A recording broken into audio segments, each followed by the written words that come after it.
Ustadz percaya khilafah. Saya meyakini bahwa khilafah adalah bagian daripada ajaran Islam. Kita sekarang ini di Indonesia yang penuh dengan orang-orang yang baru melek agama, lalu kemudian mau dibodoh-bodohi oleh anjuran politik dari Arab yang sebenarnya sudah tergusur sejak lama. Sebarkan ini seluas-luasnya biar masyarakat kita paham.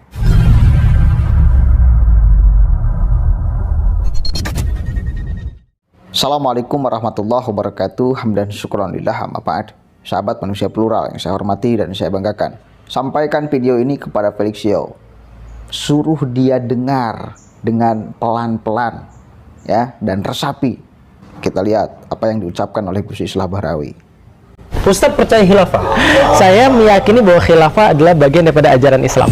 Saya terus terang tidak bisa memahami mengapa Felix Yeo menganggap bahwa khilafah itu adalah ajaran Islam. Saya kira Felix harus belajar sejarah soal ini. Coba bayangkan, setelah Nabi Muhammad wafat, bahkan jenazahnya belum dimakamkan, konflik antara kaum muhajirin dengan ansor sudah terjadi. Karena mereka berdebat siapa pengganti Nabi. Ini adalah bukti Nabi Muhammad tidak mewariskan sistem politik. Siapa pengganti Kanjeng Nabi setelah beliau wafat? Nabi tidak pernah mewariskan itu. Bukti sejarah mengatakan Sayyidina Abu Bakar dijadikan sebagai penerus Nabi. Apa yang terjadi? Sa'ad bin Ubadah tidak menerima itu dan tidak mau berbaiat kepada kepemimpinan Sayyidina Abu Bakar. Di dalam kitab Al-Tabaqat Al-Qadir, Muhammad ibnu Sa'ad menuliskan bahwa pada akhirnya Sa'ad bin Ubadah pergi dari Madinah dan pindah ke Suriah. Penggantinya kemudian Sayyidina Umar dibunuh, katakanlah dibunuh oleh orang Majusi. Setelah itu penggantinya Sayyidina Utsman juga dibunuh. Oleh siapa? Setidaknya menurut kitab Tarikh At-Tabari, yang membunuh Sayyidina Utsman itu adalah juga orang-orang Islam, orang-orang yang juga hidup pada zaman Kanjeng Nabi masih hidup. Secara tega membunuh Sayyidina Utsman yang merupakan sahabat terdekat Nabi Muhammad. Setelah itu apa lagi? Pembunuhan terhadap Sayyidina Hasan, Sayyidina Husain, Sayyidina Ali. Lalu terjadi perang Jamal, perang Siffin. Sesama orang yang beriman kepada Nabi Muhammad dan beriman kepada Allah Ta'ala. Manusia dijadikan khalifah di muka bumi. Iya, jelas di dalam Al-Quran. Tapi jangan kemudian diolah seolah-olah ada sistem politik bernama khilafah. Belum kita berbicara tentang kekejaman-kekejaman di masa khilafah Bani Umayyah, Bani Abbasiyah, Utsmaniyah, Bani Umayyah di Eropa. Kakak membunuh adiknya, adiknya membunuh kakaknya. Belum kita berbicara tentang perang antara Bani Abbasiyah dan Bani Umayyah yang dinamakan dengan perang Zab yang terjadi di pinggiran sungai Zab di Irak. Itu perang sesama umat Islam, hanya memperebutkan dinasti. Tuduhan Abbasiyah waktu itu adalah dinasti Umayyah banyak melakukan korupsi. Dinasti Umayyah bukan keturunan asli Nabi Muhammad. Pada saat inilah banyak munculnya hadis-hadis palsu tentang garis keturunan Nabi Muhammad. Lalu ada orang-orang modern yang kemudian kecewa oleh kekuatan-kekuatan politik di Arab yang mengatakan bahwa khilafah ini adalah ajaran Islam. Dari mana? Jangan kerdilkan Islam seolah-olah Islam itu mewariskan sistem politik yang penuh darah itu. Penuh dengan pembunuhan, penuh dengan penyelewengan, baik terhadap syariat maupun hakikat. Ini sistem politik biasa, ini bikinan manusia. Jangan kerdilkan Tuhan seolah-olah Tuhan itu menganjurkan satu sistem politik yang pada akhirnya berlumur darah. Jangan kerdilkan semua anjuran-anjuran Kanjeng Nabi kepada umatnya, seolah Kanjeng Nabi mewariskan sistem politik yang pada akhirnya justru membuat sahabat-sahabat terbaiknya itu terbunuh. Kalau memang khilafah ini anjuran Islam, semua negara Islam akan memakai sistem ini. Tidak ada satupun sampai sekarang negara dengan mayoritas populasi Muslim yang menggunakan sistem politik ini. Karena mereka tahu dan mereka sudah selesai dengan semua itu. Kita sekarang ini di Indonesia yang penuh dengan orang-orang yang baru melek agama, lalu kemudian mau dibodoh-bodohi oleh anjuran politik dari Arab yang sebenarnya sudah tergusur sejak lama. Kalau Anda mengatakan khilafah adalah ajaran Islam, mana aturan-aturannya? Sedang Nabi Muhammad saja tidak membuat aturan-aturan tentang kekuasaan politik. Jadi tolong kepada seluruh umat Islam di Indonesia, jangan mau dibodoh-bodohi oleh Hizbut Tahrir seolah-olah kepentingan kekuasaan mereka itu dilegalisir oleh agama. Jangan mau hanya dibodoh-bodohi oleh postulat politik yang datang dari Arab, sementara di Arab sendiri tidak ada yang mau pakai. Nah, Islam memang dirancang untuk menguasai spiritual, bukan kekuasaan teritorial. Dimanapun Anda berada, di gunung, di hutan, di lautan, silakan memeluk Islam. Karena Islam adalah rahmat bagi seluruh alam semesta. Oke, jelas ya apa yang diucapkan oleh Gus Islah Barawi.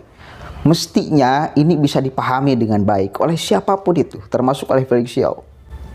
Atau Anda punya argumentasi yang lain untuk membantah fakta-fakta ini. Atau Anda sengaja tidak mau paham terhadap fakta sejarah ini. Supaya tetap bisa berjualan tentang sistem khilafah. Saya selalu katakan, memang konsep khilafah itu nggak termaktub.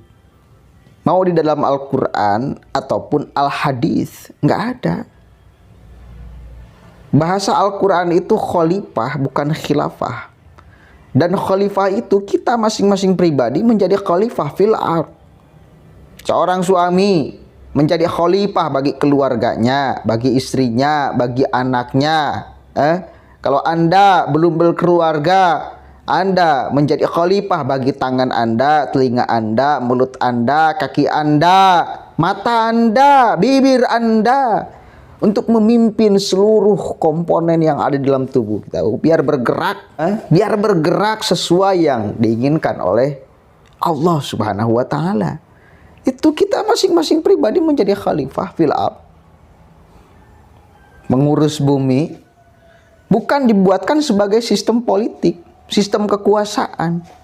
Karena nggak ada aturan baku yang termaktub di dalam Al-Quran ataupun Al-Hadis, sekalipun sistem khilafah nggak ada. Gus Islah Barawi sekali itu sudah gamblang menjelaskan itu. Tinggal mau nggak sadar terhadap fakta-fakta sejarah ini mereka. Mau nggak sadar, mau nggak memahami fakta sejarah ini. Kalau nggak mau, tetap memaksakan diri, ya berarti ya wis lah, susah juga. Kalau tidak mau memahami fakta-fakta ini, kalau tidak mau terbuka terhadap fakta-fakta ini tinggal kita menjaring masyarakat yang awam melihat fakta sejarah ini, melihat konsep khilafah ini benar, dia bagian daripada yang mesti wajib dilakukan oleh umat Islam. Ya tinggal kita akan mengedukasi masyarakat itu. Makanya penting untuk kemudian saya angkat di sini biar mengedukasi masyarakat, biar tidak terbodohi, biar tidak tertipu oleh statement-statement macam Felix Xiao dan kawan-kawannya yang terus menyodorkan konsep khilafah yang semu dan palsu itu, serta nggak ada aturan bakunya di dalam Islam. Biar paham masyarakat, biar mereka sedikit demi sedikit ya itu terpagar dari menyebarkan doktrin kepada masyarakat. Salah satu pagarnya Gus Islah Barawi, salah satu pagarnya Kiai Said Akil Syara, salah satu pagarnya NU, salah satu pagarnya Muhammadiyah. Itu pagar-pagar, benteng-benteng agar pemahaman doktrin macam Felix Xiao dan kawan-kawannya tidak terlalu masuk dan menyebar di masyarakat. Dan saya harap untuk semua yang nonton ini juga menjadi pagar, menjadi benteng.